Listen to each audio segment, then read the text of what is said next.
Let me guess, you have an animation you want to make. There's a funny audio clip you want to animate to. You have a comic you want to turn into an animation. You just want to learn how to animate. Frick, I don't know. But scrolling through the vast internet, you start realizing that there's a lot of types of animation. And sometimes I think seeing them in categories can give you a much better idea of what kind of animation you want to go for. I think I've done my fair share of animation on YouTube, so I'm gonna break down all the categories I know and give you my best tips for every single type. And no, I did not give them serious names. Who do you think I am?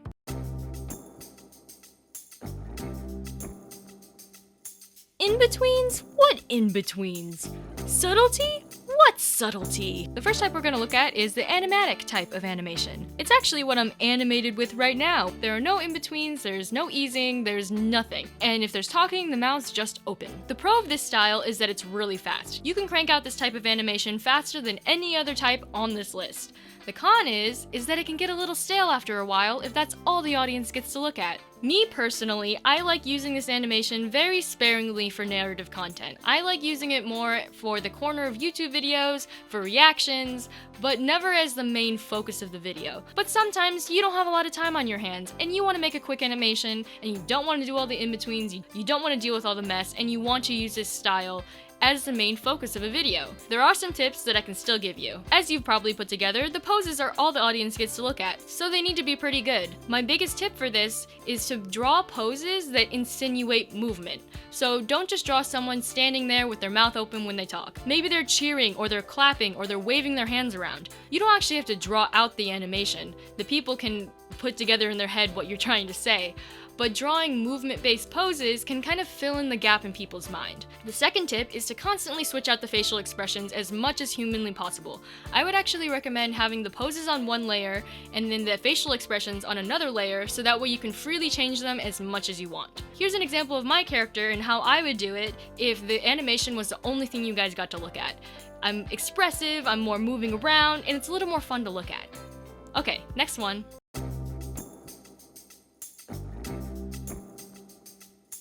Smoothness? What smoothness? Effort? What effort? The second type we're going to be looking at is the bouncy type of animation. Unoriginal, I know. Also, I was only half kidding about the effort thing from earlier. This does take a little bit more time than the previous form of animation, but it's still not really animation. Let's talk about it. You take the animatic from the first example and you just bounce it in between. It's really fun, it's really poppy, and it actually works really well if the audio you're using has music in it. Here's an example. I probably can't put in the music because of copyright, but trust me, the bouncing really helps the animation look like it's on beat and it's bouncing with the music. This kind of animation is super easy because there are literally no new drawings you have to do. You have the first frame, then you have the second frame. You're going to copy the first frame. This might be different based on the kind of drawing program you have, but it should apply either way. You're going to take it, make sure you have scale and rotate selected, and that keep aspect ratio is off, and you're going to squash it down so you're going down and out. And in the last frame, you're going to copy and paste that one. You're going to stretch it upwards and then inwards. Okay, so we have 1, 2, 3, 4. And then when you play it back, there you go. There's your whole animation. That's all it takes. It's not too hard. Here's the timing I'm using for this particular animation, and this is at 24 frames per second. You can just play around until it looks good, depending on your frame rate. However, there's still a way to upgrade this animation even further, still without drawing any in-betweens. You know it, you love it, lip sync. From what I've heard, it's some animators' favorite part of the process, some animators' least favorite part of the process. But what I can tell you is that adding lip sync to a bouncy animation elevates it even further, pretty much as far as you can get without actually animating it. I'll be the judge of that. I'd probably need a whole tutorial to teach you how to lip sync because it can be a little bit complicated and I don't want to get too into the weeds in this video, but the number one tip I can give you is to not change the mouth on every single frame. Don't do that. It'll make the mouth look like it's moving way too fast, and you don't want that. Also, when you're lip syncing with a bouncy animation, make sure you actually scale and skew the mouth along with the animation so that way the mouth doesn't fly off of the face. Considering that every single one of my long-form animated videos is this style, as in the bouncy style with the lip sync, you can kind of tell that this is my favorite. And it can be entertaining for longer than the previous examples.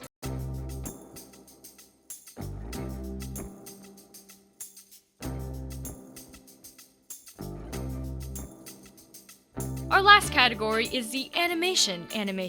I have yet to do an entire animated video up until this point because it just takes so long, but what I do find works really well is if you intersperse these fully animated segments into the sections where you have the bouncy stuff. So for example, in this animation I did, I wanted her to do a nice princess twirl, and I thought, using the bouncy thing really wouldn't work that well. I kinda need her to actually spin around. So in that case, I actually animated her spinning all the way around. It took a really long time.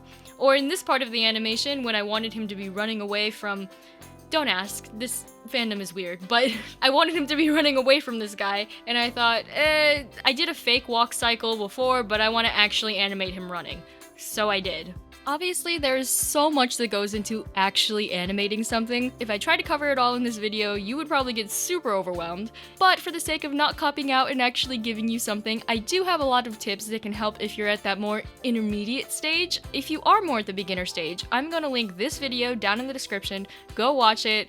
Best video ever. Rewatch it over and over again until you drill it into your head. It's one of those kind of videos. But if you are past that beginner section and you generally know the 12 principles of animation, squash, stretch, all of that, the number one tip I can give you is to take reference video.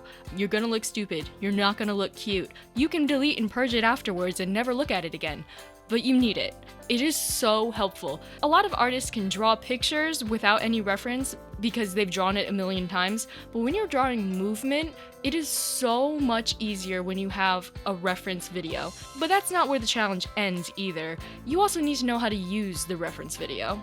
I quite literally cannot believe I am showing this on the internet, but I'm doing it for the sake of your learning, so you better be happy about it. When you're looking at a reference video, you're not really looking to copy it exactly. We're not trying to rotoscope here. If you know what rotoscoping is, you're a real one. We're not trying to just trace the image. What you're looking for is key poses that the video couldn't really survive without. And as you can see here, the best number to aim for is 3. For every single major movement, try to capture 3 of the essential poses, the beginning, middle, and end. If you go over 3, it can get a little complicated and the animation can get a little bit mushy looking. Also, when you're doing this, make sure to sketch very freely. As you can see in this animation, I tilted her head. I didn't tilt my head in the actual video, but it's important to keep in mind that you're still drawing this. You're still trying to add some personality. If it helps, you can actually try to draw the animation first, without any reference, and then take a reference video in accordance to what you think you were trying to draw, and then use it from there. That way you can kind of mix both of them together into one cohesive animation. And yes, I did twirl around in my room for this animation. I'm not a ballet artist. She isn't either. Can you tell? That's gonna do it for this video. I hope you enjoyed it or found it interesting. I'm really new at the tutorial explainer type videos, so hopefully I'll get better at it as we keep going here. Here are all the members, thank you so much to them, and here's a video I think you'd like to watch next. Who knows? Maybe give it a try. Okay, bye!